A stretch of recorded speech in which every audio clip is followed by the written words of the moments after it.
And we are live. Welcome to this week's episode of the Bullpen Cart.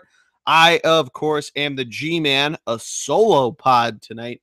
First solo pod in a while, as both Matty D, Greg, the Prophet Piatelli, and all the others who normally join me are a little tied up this week. Recording this on a Thursday night, as I have been in the month of August. In this weird vacation month that is. Recording a little early, so it's as most solo pods, if you're new to it, aren't really that long in comparison to what we do. Usually about a 30 to 45 minute pod. I'll try to keep it there for you. But nonetheless, going back to a little bit earlier roots of just me by myself. So I hope you enjoy it, but got a great show for you, breaking down the week that was in baseball, week 19 in the books. We are pretty close to 40-man rosters. They expand next Friday, as that'll be September 1st. Be interesting there to see how teams go left and right, every which way. But before we do that, we got a lot of stories. We still got the trade waiver wire deadline, as we saw it last night with the Red Sox acquiring Rajai Davis. Immediately get into that, and I'll get into some of the bigger stories that happened today, Thursday, August 24th. The Rajai Davis waiver trade, good move by the Red Sox, adding a little more depth. We've seen it now with the Dodgers going out and getting Curtis Granderson, which they did last week after Greg and I got week 18 in the books. It's an interesting play. It's something that I think pays off in the long run in terms of what you're going out to get and really making a long, deep postseason run.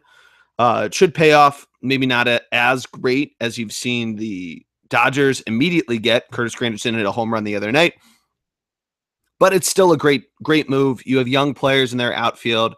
And you're getting an experienced outfielder who got close a couple years ago with the A's on that great team they had. But he's still got a lot of experience. He'll bring a lot to that Red Sox team. I like the move. I like the Granderson move to the Dodgers. I think that's awesome. We'll get to that, but I got to talk about the fight today. The Yankees and the Tigers got into a little brawl. Miguel Cabrera started a little fight, and honestly, this is something that may have been missing from baseball. We've seen some interesting things go on even in the last week with the umpire protests of baseball players just being fucking nuts. And that's something that we have seen here. Whether or not who's right and in the wrong, you can take whatever side you'd like. Go check out the fight. You can really digest it a little bit there. But it's something that I think, at least seeing a brawl that kicks 8 players out of a game, we haven't gotten something to that degree. And the Tigers have kind of fallen out of it a little bit. The Royals, even the Twins kind of hanging in there by threads comparatively, and the Indians doing their Indian things. We're starting to see all of that kind of boil up. The Tigers are 2-8 rather in their last 10 games, really falling out of it. I say that the Twins are hanging on by a thread, even though they're ahead of the Royals. But the Yankees, they're fighting for a playoff spot. They lost ultimately in the game 6-10. But it's an interesting story that comes out of it, something that we've seen less and less of as the years have gone on. You can get into whether or not that's the Bryce Harper Goose Gossage argument that's happened from the last couple years. But things happen. These kind of things happen. We're going to jump right into hot and cold teams, though. My hot team of the week, I'm going to steal a page right out of Greggy P's book and go with the Milwaukee Brewers. Greg, I believe, took them as his hot team last week, and I'm going to jump right on there. They've kept themselves, albeit now 3.5 games back of the Cubs, but they're still right in that NL Central race, and they're tightening the gap more and more with Greg's cold teams from last week, the Diamondbacks and the Rockies. I'll get to who mine are in a second, but now right back into it. They, of course, were the NL Central leaders for so long and kind of fallen off just a bit. We've seen, of course, the Cubs riding a 5-game winning streak. They're currently up right now on the Reds. They could make that 6 games and maybe even expand that lead a little bit. But the Brewers are fighting for their lives. They've kept themselves right into it. Not my cold team of the week, but the Cardinals have kind of stayed pat. They, along with the Diamondbacks and Rockies, went 4-6 in their last 10. I think the Cardinals have the assets to go further than the Brewers do. So I think this flip-flop of second to third is a temporary flop. A close runner-up from my cold team of the week is the Pirates. Greg and I talked about last week how they were kind of hanging around, could potentially make a run at the wild card. They seem like they've really fallen apart. 10, they've won their most recent game. A terrible road record despite actually being pretty good at home. But they're now 5 games under 500, 3.5, behind the Cardinals in the Central, 8 games total behind the Cubs in the division. It's doable. We've seen teams do that. What's up, 2007 Phillies? It's tough when there's a lot of teams jammed up in there, and kind of a fun little NL runner-up for hot team of the week. The Miami Marlins just took 3 out of 4 out of the Phillies, but 7-3 in their last 10. They're now 500 at 63-63, and they're not too far back. They're actually a game behind the Cardinals. In total, they're actually 5.5 out of the Rockies for the second wild card spot. It's doable, especially if the Braves, Mets, and Phillies really, really just limp their way down the stretch through September. But, who knows? I mean, Giancarlo Stanton's been on a tear in the last couple of weeks. Did it again this series against the Phillies in a surprisingly high-scoring affair. But I'll get to that when I talk about the Phils. Over in the American League, I decided to split it up this way just a bit. But I'm going to give the American League hot team of the week. Got to give it to the Yankees, despite what the Red Sox are doing. The Yankees losing today, of course. But they've, despite now being 5 games back of the Boston Red Sox, are still hanging in there. They're still the wild card team to beat at 68-58. Red Sox now 73-53. I don't know necessarily if the Aaron Judge breaking his strikeout record-breaking streak is a sign. I don't think it is, but it's something where you could have easily seen a young team fall apart, and you've seen the Yankees rebound, and they're safely 3 games up right now on the Twins for the first wild card spot. The Twins taking the second one by a half game over the Los Angeles Angels of Anaheim, of California, of America, North America, of the world. And, and then the Mariners are actually like half game behind them. And we're seeing, all of this unfold. The second wild card spot is an absolute log jam. And you could try to give one of those teams the cold team of the week in the American League. But I mean, you could give it to the Tigers. You could also throw out, they're easily by record the coldest team in the American League. You almost have to give it to the Tampa Bay Rays of all teams. And even there, we kind of gave it to them last week. That's when they really fell out. But all the other teams are doing what they're supposed to do. They're winning where they can. They're all staying there. And it's an absolute logjam. Second wild card team, like I said, you got the Twins at 65-61. Behind them, the Mariners a half game behind them. The Rangers and Royals a half game behind both of them. Then you actually have the Tampa Bay Rays, who are, I think now, unfortunately, 3 games out. But, really, the American League is starting to really find its level, like we talked about last week, fall into the average. There's a big, massive teams in the middle. It'll be interesting to see how the next week goes. We'll look at the next week's schedule, see how everything kind of filters out. You got a few games in the AL that were today, some tonight, that could maybe change that. The big one is of course, the Red Sox-Indians series that Greg and I talked about last week. It's going on right now. Currently, the Indians are up 4-1, top of the third inning there. But, so moving on, for those that have come onto our program from either Game of Thrones or from the college football podcast that Greg and I, or that Matty D and I put out last week. Apologies to both of you for confusing each other. But we like to give out team awards, hot teams, cold teams. We then also like to give out individual awards. So the first one that we give out, named after the main character from both the book and film, The Natural, the Roy Hobbs MVP of the week. And for me, there's a lot of different ways that you can sort of skin this cat, if you will. You can go hitting, you can go pitching. I like to prefer hitting. I could go homer picks like Greg has a little bit. Sorry, Greg, got to give you that knock a little bit. I like to try to save it for the team talk then. But enough, crapping on my co-host when he's not here. I'm going to go and give a nod to a few players that are not necessarily right in the race, but it's fun to see these guys hanging out right with their teams. Before I get to my main pick, a few runners up, and these are the guys I'm talking about.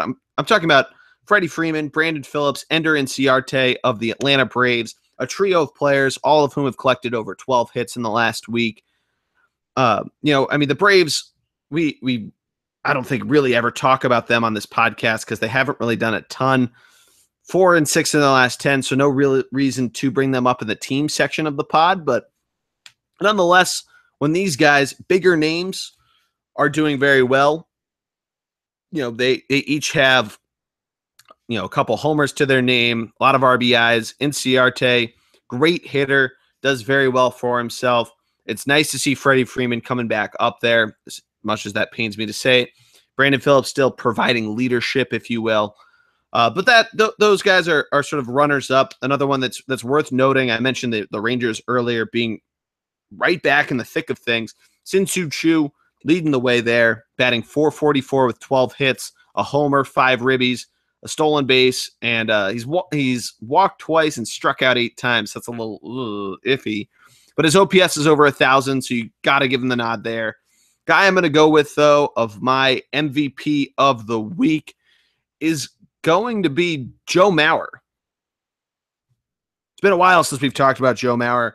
Really, he's done a good job of putting himself in the right place for his team. It's on 34 ABs. That's a .382 batting average. A few extra base hits, a few walks, not a ton of strikeouts. No real power numbers, no homers, a couple doubles. But he scored a few runs. And I mean, we talked about how the Twins are kind of hanging on. They're kind of right there. They have a few other batters that are helping them out here. Eduardo Escobar, Eddie Rosario, Jorge Polanco right there. But it's nice to see Mauer back in there, and you got to give credit where credit is due.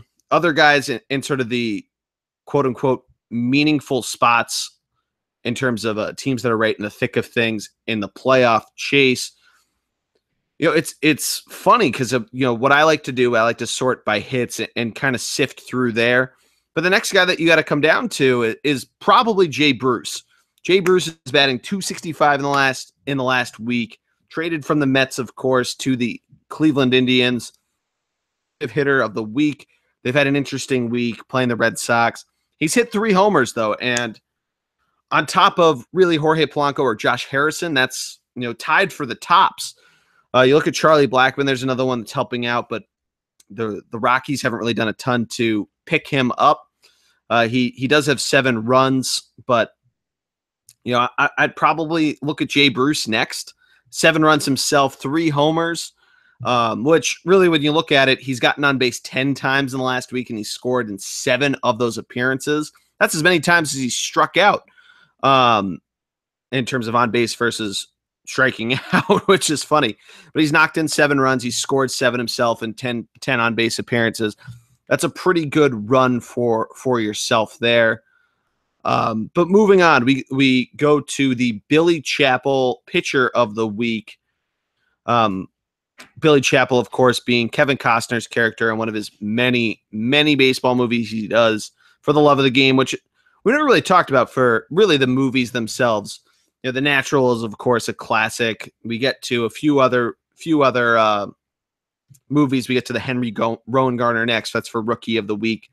But For the Love of the Game is an interesting movie that's never really talked about a ton. Not the best baseball movie out there by imagination.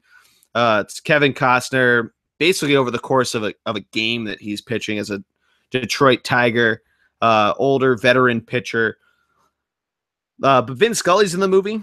Really interesting kind of cast there. John C. Reilly actually plays Kevin Costner's catcher, and I think he did his own stunts. I think I've told this story before, but a spoiler alert if you have any interest in going to see the movie. John C. Reilly, in halfway through the movie, he's running the bases, and he must have been doing his own stunts. He rounds third base and is red in the face, panting, puffing as he's charging it home and scores, and continues to pant and puff. And you kind of get the classic John C. Reilly at the end, towards the end of the movie. You see him get hammered, and he's, "Oh, Kevin, I love you." Very much like Step Brothers. I'm not really in the place to try to do an impression. Sometimes I try to and fail epically. Greg, that's my knock to you for this. You could have gotten me to do it. Be mad at Greg. Everybody boo Greg. Boo.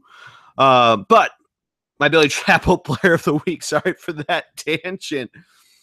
As nice as it would be to try to give it to Rich Hill and by extension Chase Utley for his almost perfect game last night, you got to at least acknowledge it. 14 innings pitched over the last week. Had that, had close to a second win. Strikeouts, I believe that's close to tops for the week, or at least in terms of innings pitched. But the guy I'm going to go with is Chris Archer. He pitched only 13 innings, only was able to convert one win, but he had a whip of .77, an ERA of 2.08. He had 20 strikeouts on the week, and that's only letting up 4 earned runs, 6 of them total, but only 9 hits and 1 walk. A lot of control, huge strikeout to walk ratio. Obviously, it's 20, 1/20 for those that are a little slow on the division. But, this was a big week for the strikeout players. Luis Severino, we talked earlier about the young Yankee team could have blown up. Severino was somebody Greg and I at the beginning of the season weren't sure about. It was somebody I thought was going to get lit up. He actually had himself a pretty awesome week, 17 Ks, 2 wins on 13 innings himself, a sub-1 ERA, a little bit higher of a whip. He could also be a great pick. I'm a little partial to Chris Archer. Don't want to give the Yankees too much love. Sorry, Dad. But other guys to give a nod to. Looking over in the National League, you got Patrick Corbin, 16.2 innings. That's over 8 innings a start. Only 13 strikeouts. He did get both wins. Only 1 run allowed in those 16 innings. A whip of basically 2/3, .66, ERA of .54. You also got Rich Hill, as I mentioned, and Matt Moore of the Giants in that unfortunate season for the Giants. But Matt Moore at least was able to pitch a decent amount of innings, had less than 1 whip for it, 13.1 innings. He let up 6 walks, 7 hits, so a little bit less than 1 there. But that, looking there, you got a lot of different guys that are really starting to fire. R.A. Dickey coming out of the woodwork, even though he let up a lot of runs. Mike Fiers had himself a nice week, which is nice for him to bounce back. Irvin Santana isn't really going away like that Minnesota Twins team, hanging on a little bit, but kind of hinges on how the pitching staff does. But moving on, we got the Henry Rowan Garner Rookie of the Week. I gave Greg a lot of crap for being a homer, and I'm not going to give my homer pick because I'm going to talk about Rhys in a little bit. But Rhys Hoskins, man, no, I'm going to hold it. I'm going to hold it in. I'm getting too excited, guys. Trying to contain it. Might not sound like it because I'm really trying to contain it. I want to sound professional here. But rookies, of course, have had a huge impact. We've talked a lot about Aaron Judge and what he's been able to do and the unfortunate run he's had now Now, really, at about a week and a half, he broke his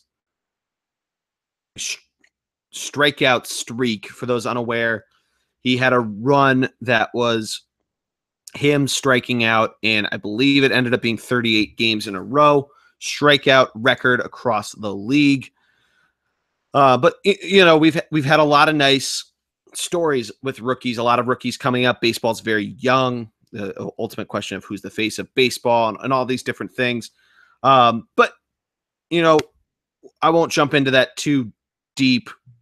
We got some guys that have had great weeks. We'll talk about Rhys Hoskins when we get to the Phillies. My rookie of the week, and this is actually a really tough one to pick, but I'm going to give, I can't believe I'm going to say this, but I'm going to give the Mets some love. I'm going to give it to Ahmed Rosario. He went 9 for 28, a 321 batting average on the week, a homer, a triple, few ribbies, a couple stolen bases. Strikes out a little more than you want, but they're rookies. They're still learning. Another one you could give a shout out to is Boog Powell, Oakland A's, named after the Baltimore Oriole, Hall of Fame Baltimore Oriole. And speaking of, the A's were in Baltimore this week. Boog Powell hit his first career home run, and he hit it right at Boog's Barbecue in Camden Yards. Crazy story there. Can't really make this kind of stuff up. But I'm going to move right on to my Phillies update. It was a bit of a rough week, guys. For those who are Phillies fans like myself, at it, we just wrapped up a 4-game series, a traditional doubleheader on Tuesday that was an absolute slugfest. Grand total of scored for the Marlins, 12 for the Phillies. That's 31 on the series or on the doubleheader. Phillies win last night 8-0, and today it looked like they'd split the series. They blow a 8-3 lead, ultimately fall 9-8, lose the series 3-1 to the Miami Marlins as Giancarlo Stanton hit his 47th home run today. But I mentioned Rhys Hoskins made his debut a couple weeks ago against the New York Mets, and finally, or not even finally, he had his first home run last week, and he hasn't done anything since except hit home runs. The guy is on absolute fire. Hit a 451-foot blast last night into the second deck in left field at Citizens Bank Park, which I've only seen a few baseball players do. Those names include Giancarlo Stanton and Yoenis Cespedes. Nice company to be in. Hoskins in the last week, 391, 4 homers, 11 ribbies, 7 walks. 7 walks! That's a 533 on base percentage with a double on top of the 4 homers. That's a 957 slugging percentage and a 1490 OPS. Oh my God, is he great. Sorry, I need to contain it, but it's been fun. It's really the only thing that we have as Phillies fans. We've also seen Jorge Alfaro, really getting a lot more playing time, which is exciting to see. The future of catching in Philadelphia is here. Nick Williams, my guy, had himself a nice week as well, batting .269. The Phillies ultimately come away on the week 3-4. They host the Cubbies this week, which is, it's the Cubs. So you gotta take it what it is. I'm going to be going down tomorrow night, I believe. Got to confirm that. But it should be a lot of fun seeing the Cubs. It's the Players Weekend, so you're going to see all these crazy jerseys that are going on. Greg and I talked about that a couple weeks ago. If you missed that, check it out. It was 2 weeks ago, so the Week 17 recap. I'm actually pretty excited to see how it goes. I think the Phillies hats are pretty awesome, but we'll see. How it all goes. Ultimately, the Cubs they're pretty good, so it will be an interesting series nonetheless. The Phillies, though, they got a lot of young talent. The rosters expand in a week. The big question is whether or not J.P. Crawford's going to be one of the guys that come up. We'll have to see who is the ultimate, who ultimately does and does not come up. I don't have the 40-man roster in front of me. You can probably Google search it. But they still have a little bit of time to tweak it and figure out who they do ultimately want to come up and give some experience to. The big thing, if you're wondering why we talk about experience, why you hear this and why this really matters, it really is important to see Major League hitting. But the other side of it on a business end is the fact that the way that how rookies work, and this was kind of what you saw a couple years ago with Chris Bryant, where the Cubs ultimately waited until the middle of April to call him up and didn't have him on their opening day roster in 2015. Basically, how it works is that it's not by how many seasons you play or how many games really you play in. It's how many days of, quote, MLB service that you have that designates whether or not you're a rookie. There is, I think, an at-bats maximum you can have before rookie status is taken away the following year. But September call-ups don't affect that, but they do affect days of service, which is why this kind of stuff can get tricky.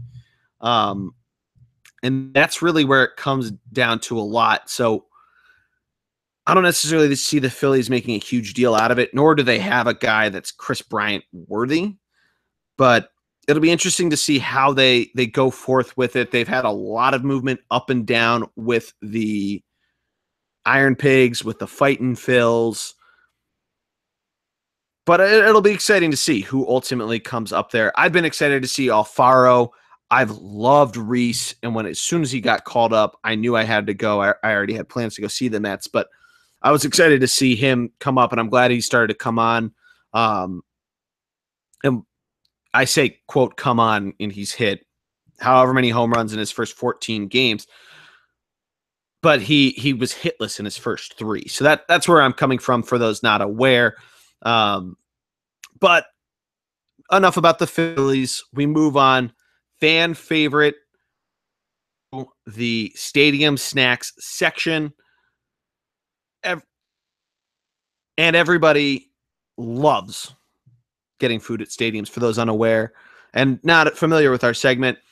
Greg wasn't a huge fan of doing football last week, or of me talking about a stadium snack at an Eagles game, so I'll just keep it at baseball. I'm going to do that. But I'm going to go with an interesting one that kind of gets back to whether or not it is truly baseball. It's the tuna poke bowl. It's, for those unaware of what poke bowl is, it's a Japanese dish that usually is rice, some type of raw fish, in this case tuna, some raw veggies. You mix them up together. It's pretty great. I'm not going to try to mix different cultures, but it's almost comparatively to a sushi. If you compare a sushi and a taco as both being wrapped, or a burrito rather, a burrito and a sushi roll both wrapped inside of something, and then the Chipotle burrito bowl. This is kind of that equivalent.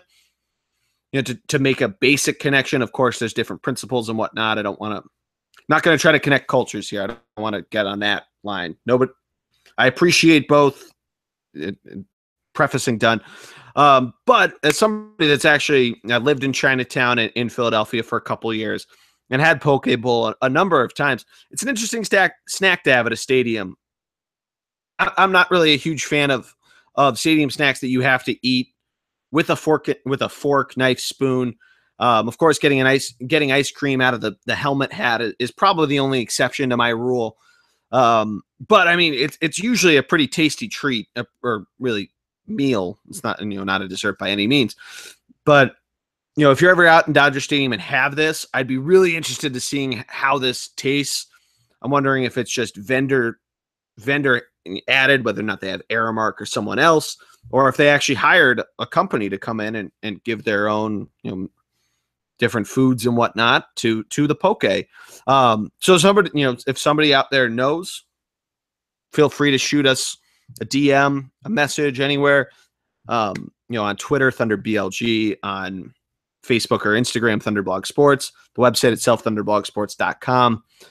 But yeah, that's stadium snacks. I don't have a bleacher creature for this week. If you do have one or a stadium snack, please feel free to send them along. to the social media sites. Bleacher Creatures, for those unaware, are crazy baseball fans. We kind of had our, crazy baseball players in the fight itself. So we won't get back to that segment. Beer Corner. I've talked about Yingling in the past, but that's what I'm drinking while I'm doing our pod tonight. Had a nice little sip there. But we move on. I'm going to start wrapping things up. Like I said, usually the solo pods are about 30, 35 minutes. Going to look at the weekend ahead and then next week itself. A little housekeeping. Unsure of when exactly I'm going to come back to baseball. Matt and I are working very, very hard at getting the college football previews up and running. Going to have to start doing NFL at some point as well. Baseball, of course, there's still plenty of baseball to be played. Probably would come back next Thursday as the preseason wraps up for football, so it might work out to do baseball that night. But stay tuned. Just follow us on all the different social medias, and we'll keep you posted there. But looking at baseball this weekend, a few different intriguing series to go around. One I think really intriguing just in the fact of seeing who cares one way or the other, almost a show me game for the Angels, is them hosting the Houston Astros. The reason why I say who cares one way or the other is it almost like the Astros going to just let this series go. They're on the road, they're traveling west or further west from Texas, from Central Time to the Pacific Coast, and kind of just, and of course you never really want to do that, but how hard do they play comparatively to a team that is fighting for their lives in the Los Angeles Angels of Anaheim? And it'd be interesting to see there, but one that's definitely really interesting to see how that'll play out is the Mariners coming to New York. That's a possible wild card matchup, I guess not verbatim, but on paper, the Mariners could ultimately take that second wild card spot. They're right there. And then Yankees, if all things hold true, would host it.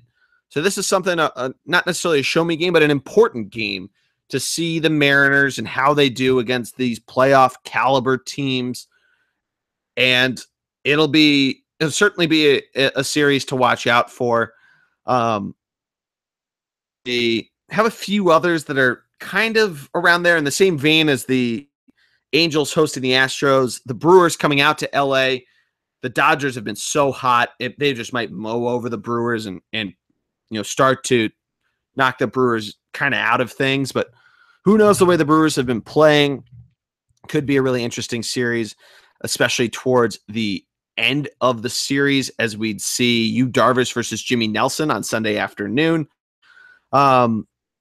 Mets Nationals, which it's sad to see how the Mets have gone. It's kind of that same story that you see sometimes with Monday Night Football on ESPN, that games that should have been great on paper are ultimately kind of faltering out towards the end of the year because of unfortunate injuries. But moving on to next week, the midweek schedule to watch out for. One that's actually really, really intriguing, especially the way that they've been playing. I hate to double up on the Houston Astros, but that's them against the Texas Rangers. The Rangers are right back in it, kind of in the same note as the LA Angels.